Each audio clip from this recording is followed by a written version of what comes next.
எனக்கு அரசு பள்ளியை படித்த மாணவர்கள் அவளுக்கு அம்மா இருக்கின்ற பொழுது திறமையான மாடலை உருவாக்குவதற்கு லேப்டாப் கொடுத்தாங்க. அதையும் நிறுத்திட்டாங்க. மீண்டும் அதிமுக ஆட்சி பிறகு நம்முடைய மாணவ செல்வங்களுக்கு லேப்டாப் கொடுக்கப்படும்.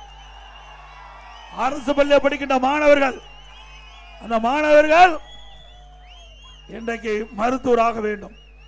அரசு பள்ளி படிக்கின்ற பெரும்பாலான மாணவர்கள் ஏழை தொழிலாளி, ஏழை விவசாயி, இப்படி நடத்துகிற குடும்பத்தை சேர்ந்தவர்கள் அரசு பள்ளியை படிக்கின்றார்.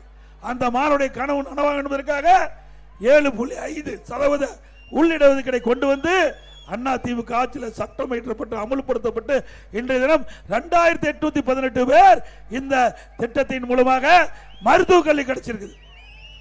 இன்றைக்கு காலையில் ஆலோசனை கூட்டம் திருப்பூர் மாநகரத்தில் நடந்தது.